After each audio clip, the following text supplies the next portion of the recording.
Okay, and today we would like to welcome all of you to our Vasculitis Foundation Health webinar. We're talking about an interesting new resource for all of us, the Vasculitis Foundation Health Journal. It shows key sections and highlights during this webinar, and we will be following that with a question and answer session between myself and Suzanne DePaulis to learn more about why this is an important resource. And then at the end, we will wrap up with some information on how you can actually get this health journal, either in digital form or by hard copy. We can actually mail it to you. I am Kathy Olewski, and I'm the 2020 Educational Webinar host. I'm bringing the patient perspective to the webinars this year. Before my diagnosis, I was an athlete. And in my professional life, I own several martial arts schools, which my husband, son, and I run together. I'm an 8th degree black belt in karate and have been teaching martial arts for 40 years. I think my story may sound familiar to many vasculitis patients. I went to 13 specialists before some lab work indicated that I was in kidney failure. My nephrologist ordered an ANCA test because he had been to a seminar about vasculitis. The next step was a kidney biopsy. That confirmed the diagnosis of ANCA vasculitis back in 2008. Once under treatment at UNC hospitals in North Carolina, I had my kidney function restored to an acceptable level through plasmapheresis, steroids, and several different drugs, including Cytoxan, Imuran, and rituximab. I was in treatment for 6 years, and I've now been in remission off treatment for 6 years. In my life in remission, I still teach martial arts, but not as many classes as before. I write a monthly column for our industry, a magazine in our industry.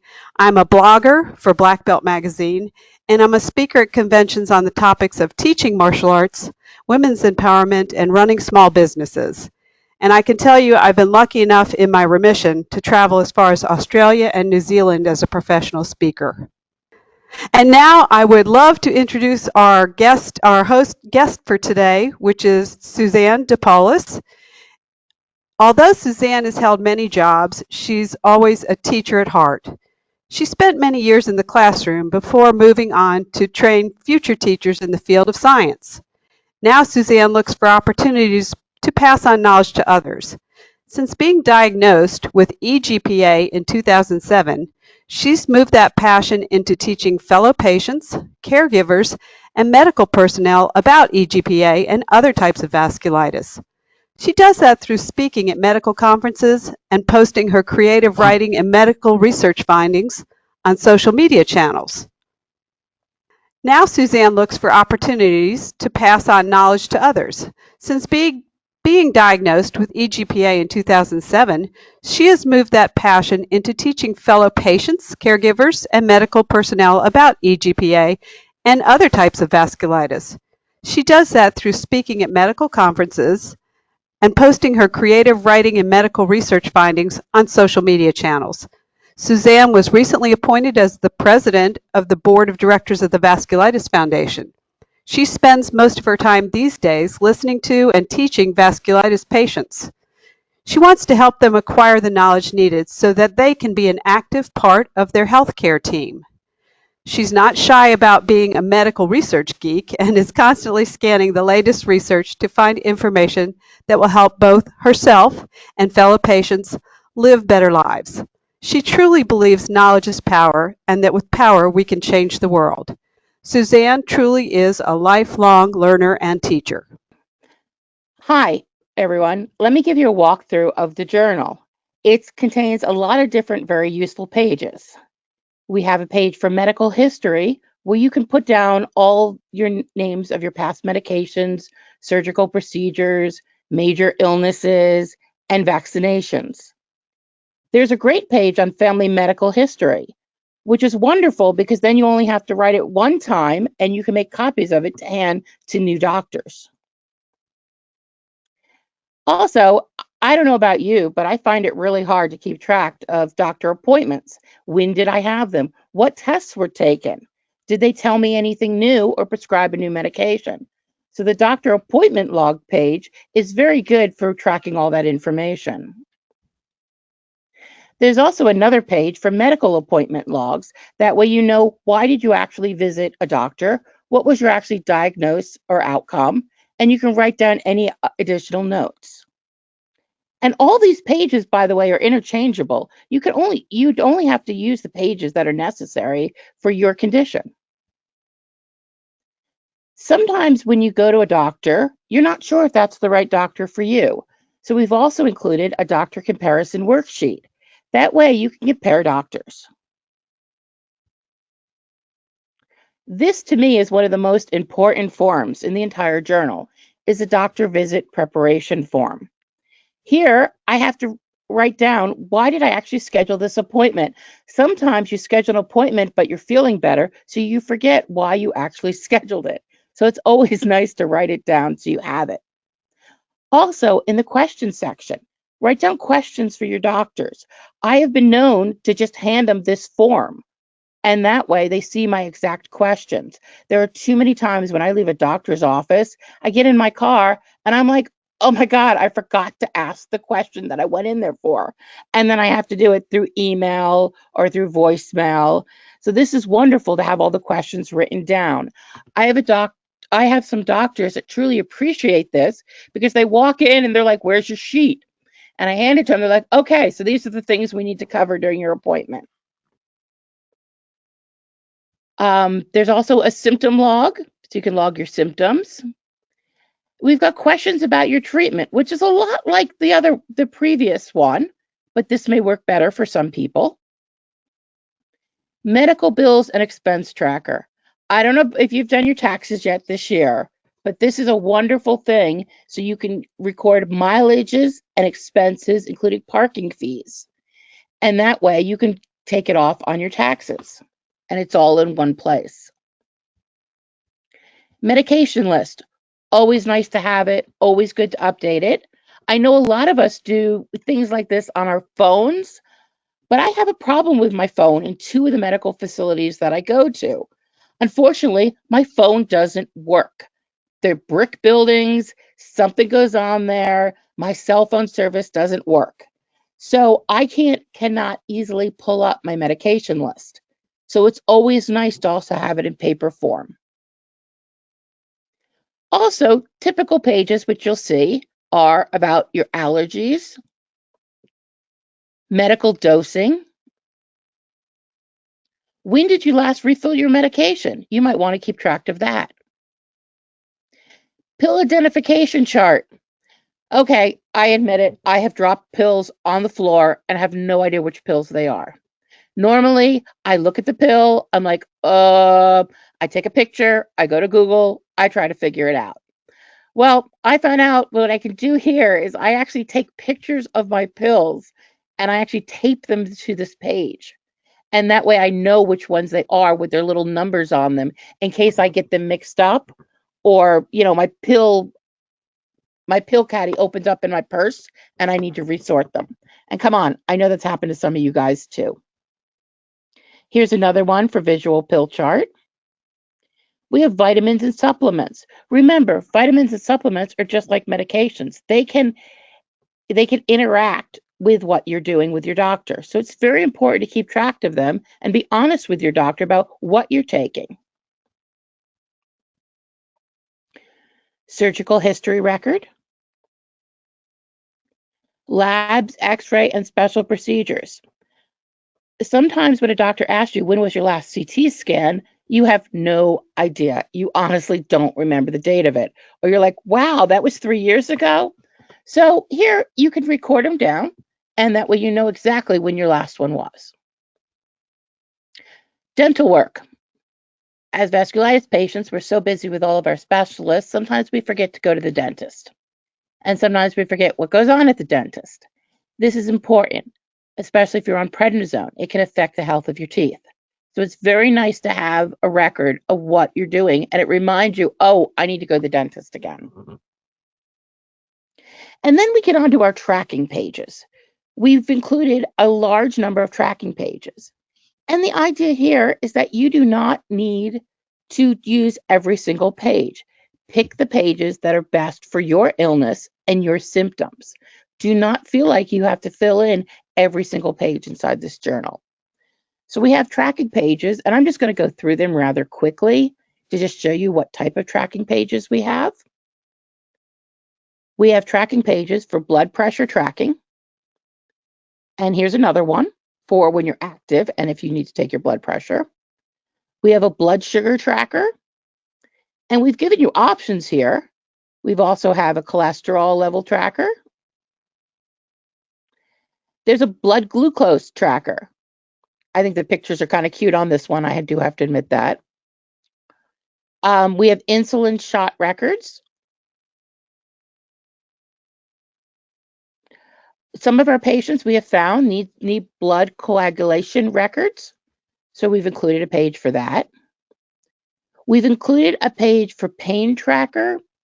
This one is very interesting because I don't know about many people out there, but when I have a pain and I need to go to the doctor, I make my appointment. I see them a week later. They ask me, how was your pain? And sometimes it's gone. And I'll be like, oh, it's nothing. It's fine. I forget how bad it was. I always tell people it's like having children. I've had 3 myself, and that you forget the pain of childbirth. And sometimes you forget what kind of pain you were actually having.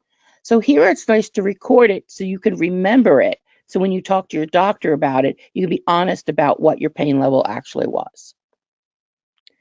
And then a lot of you have seen this at doctor's offices, but you can fill it out ahead of time to show where your pain is happening. This is a pulse oximeter reading. And basically, a lot of people with asthma have to keep track of what their oxygen levels are. We've also included an asthma peak flow chart, a monthly headache log, a seizure record, which is very good if anyone are having seizure activity with CNS vasculitis, a seizure action plan. It's always good to have an action plan so people know what to do. We also have a weekly arthritis tracker, a wound or injury care tracker. Sometimes prednisone and some of the other medications we take makes it so our wounds don't heal as quickly. So if you have a wound that's not healing or you're having trouble with wounds, this would be a great page for you. A fever diary. Also, fevers can come and go with people with vasculitis. Sometimes it shows something else is happening within your body. Sometimes it's the vasculitis being active. So it's nice to be able to keep track of them. A bowel movement tracker. I think you could figure out what that one's for. Physical therapy log, if you're going to physical therapy. We have also included a sleep diary. And when you're not sleeping, you should be exercising, right? So there's an exercise log. And lastly, we include a few fun pages. It's always nice to be at a color. So we've included a few coloring pages in at the end. And that's basically your tour of the journal. Back to you, Kathy. Okay, thanks, Suzanne. That was a great presentation of the journal. I think now would be a great time for us to do a few questions and answers. Fantastic. Kathy, I was just wondering, how did you use to keep track of your medical records? Well, I think the answer to that question is 2 parts. One, the first part would be I really didn't do a good job of keeping track of any of my things. And the second, and let me just speak to that for a minute, is that I tried several different things, but way back when this started, for me it was 2008, I just don't feel like there were a lot of resources for me. So I didn't actually realize that I needed to keep track, first of all. I placed all of my treatment and concerns in 2 people, my husband, who's my caregiver, and my doctor. And I think I almost deferred to them having conversations instead of me having conversations. I think I was confused at times. I think I was stressed because I'd just been told I had something that had a kind of a grim mortality rate at the time. And after about a year, I realized I probably needed to write down questions that I wanted to ask my doctor before I got there. And I started also doing a video blog for myself. And that was after about 3 years in treatment because I felt like it would help me to go back and look at those when I was starting treatment again, because it was on and off and on and off. I thought maybe if I had a video blog I could go back to, it would remind me of things that I could do to make myself feel better, or things, medications that helped. But honestly, it was just a hodgepodge of whatever I could think of at the time. I even wrote things on a Word document on my old laptop, and then the hard drive died, and I didn't have that anymore. And just so many things that watching this webinar about your journal, it just made me think this is exactly what I should have had. This is exactly what would have helped me feel in control and feel like I was not going crazy with my, what I called my chemo brain forgetfulness. Oh, that's wonderful. That was one of the reasons why it was created. Well, speaking of reasons why it was created, let me ask you about that. How did the idea for you to do this journal come about? Well, the idea came about, I was diagnosed in 2007. I became sick in 2006. And I had many different doctors. And back then, they didn't have the big computer systems that were linked together. And I was having trouble, especially with my lab reports, about doctors not being able to find them or pull them up. So I started these notebooks, and within the notebooks, I kept three-hole punching all my medical records, and I kept putting them in and categorizing them. So when I went to a doctor's office, I could bring it with me. And when he said, "Oh, I haven't seen that blood test report," I could say, "Oh, I have it right here." And then I began writing down things like, what are my questions? What do I want to ask? So basically, I was handwriting pages and putting them into notebooks. And I currently have, I think, 8 of these notebooks sitting in my closet right now from the early days. But I could go there with these notebooks and I had everything there. So when I talked to my doctors and they only had 15 minutes to talk to me, I had all my information right there. I could make notes when we were talking. So when I got back to my car, I could read them. I was the type of person that always went to my medical appointments alone. I'm a very much a control freak, I guess you could call it. So I wanted to be there alone and dealing with it and process it before I went home and told my husband and my family what was going on. So for me, the journal became very important, of a way for me to write down my feelings and a way for me to write down what was going on. So then when my family asked questions, I could go back and look over it. You know, that is so interesting to hear you say that, because there are so many different perspectives that a patient has when approaching their medical care. I'm listening to you, hearing you say that you wanted to do this on your own, and my story from earlier was that I didn't think I could do it on my own. So it's great to know that there's so many options available to patients. I did want to ask you, though, how did your various doctors react to your journal? I kind of imagine that it helped them make quicker decisions for your care. There were mixed reactions, to be honest with you. I had some doctors that were very happy with it. I have one currently, as I said earlier, that asked me, like, where's your paper with the questions on it? And he likes that, so he makes sure that he hits all my questions.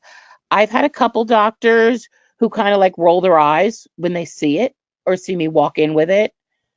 But for me, it makes me an empowered patient, and that's really important. So I don't care if some of them roll their eyes at it. This is my information. And if they need information from me, I can quickly go back and look at it rather than going, "Oh, I think my pain level was at a 2 or 3." But when I look back at my journal, I can see, "Oh no, it was a 7 or 8." So it's nice to remind me. Yeah, that sounds like it's so important, and it also brings me to my thought of my next question. You know what you said about you couldn't use your phone in certain medical facilities. I mean, I know that that's true, and phones die, and we all try to use apps for everything these days, but there seems like there would be nothing as reliable as having this on paper. But in addition to that, I was thinking, I know that in mental health treatment, journaling is often recommended as part of the therapy. So maybe in addition to a great record for keeping for your doctors, does keeping the journal help you and other patients deal with the stresses of having vasculitis? I think it really does. It puts things in perspective. Like if I look back at my early journals, I can see how sick I actually was. And it puts things in perspective of like, oh, it's not so bad. I actually am doing better. Or like this morning, I counted out my pills to take and I look at my hand, I'm like, there are 8 pills I'm taking this morning. But I can look back at my journal and say, this is amazing because 2 years ago I was taking 12 pills. So for me, it gives me a lot of perspective as far as what I've gone through. And I like that. Right. That is exactly what I was thinking when you were talking about all that. Your journal also has a lot of components, and I know you touched a little bit about you don't have to fill out this if it's not pertinent to you, but do you have some advice for where patients should start in their own journal? Like it's a large project when you first look at it, but where should they start? It is a large project. And that's why it's so important that people don't feel like this journal is you have to fill out every page. I don't want people to feel like, oh, if you don't fill out every page, you're a failure or this isn't good. The idea of this journal is it's your journal. You may sit there and have just pages of going to appointments, and that's the one thing that's important to you and nothing else. And that's fine. Um, Recently, a weird thing happened. I ended up with a lot of arthritis pain. I've never had to use the pain tracker before. And all of a sudden, I've had to start using an arthritis pain tracker so I can keep track of how bad my arthritis pain is. So, as far as what pages I think are most important or what pages I think patients should start with, the family medical history one is very important and it changes. So, you should update it when it changes. And it's nice to be able to just hand it to your doctors and not have to fill out that long form in the doctor's office trying to remember everything. Um, I I have done that. I have either given nurses my papers and they've made a copy of them, or I've made a copy at home ahead of time. You know, it's interesting that you said what you said about the medical history because when I was looking through this the first time, I thought that's the one that I would start with. I have nieces and nephews who call me. They have children and they ask me about our family history. I think my mom used to be the keeper of that information, but she passed on 15 years ago. So now that apparently made me the keeper of the information. And I need to write it down so that I have it and I can pass it on because with vasculitis, as with many other diseases, they do look for things that could be family history that could have influence over how your treatment and progress goes with the disease. Well, Suzanne, this has been very helpful. Did you have any other points that you wanted to give to us about something, a question I didn't ask, that's something that maybe that you've experienced with other patients using the journal? I think with other patients using the journal, I think what's very interesting is that the idea of you can put pockets into your journal so you can then keep medical records in those. I actually have a business card holder, a plastic business card holder that I just picked up for very inexpensive at my local office supply place. And so I put all my doctor's business cards in them.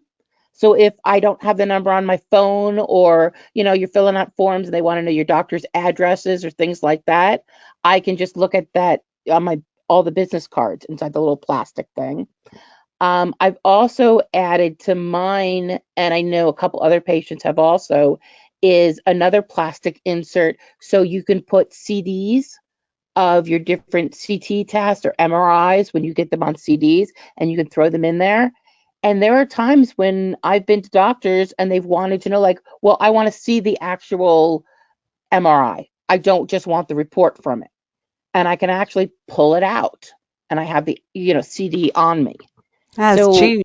yeah, I mean, add lots of pages, add what's important to you. Take this as an outline and just run with it. Well, that sounds like great information. We appreciate you sharing your insights on the journal as well as the journal with us today. Well, great. I just did want to add in here also, Suzanne, that it seems to me that this would be a great journal to share with my friends that have other autoimmune disorders. I think it's great that the Vasculitis Foundation has done this for us, but who knows, maybe this is something that they could use as well. I also wanted to clear up and how to actually get the Vasculitis Health Journal. First of all, and probably the best way to do this, is you can download it immediately as a digital PDF. Then you can print off the pages and put it into a binder. Suzanne was talking about things that she added to hers. I imagine having it in a binder would make this more useful. The URL to find this journal is showing right here on the screen. And if for some reason you can't print off the pages, you can request a copy of the complete journal to be sent to you by mail. For that, you just need to send us an email requesting the journal. You can contact us on the link by using the Contact Us link on the Via Vasculitis Foundation website. And we certainly want to say thank you to our sponsors. GlaxoSmithKline, Genentech, and Sanofi are the great sponsors that help us present this journal webinar series to you through the Vasculitis Foundation. Okay, and of course, the go-to resource for patients with vasculitis is the Vasculitis Foundation website. It sure is terrific. It is an educational and supportive resource to help patients better understand and manage this complex disease. You can find information on all the various forms of vasculitis, order disease brochures, use the Find a Doctor tab to locate medical professionals or a center that treats vasculitis. And then probably one of the most important things that you can do for yourself is to sign up for the Vasculitis Foundation e-news. It is the best way to stay informed about the Vasculitis Foundation and all things vasculitis. Last but not least, I want to give my thanks to Suzanne DePaulis. We certainly appreciate all of your perspective on the Health Journal today. It was really great to listen to and very eye-opening. And we hope that all of you will return to more of our Road to Wellness webinars this year.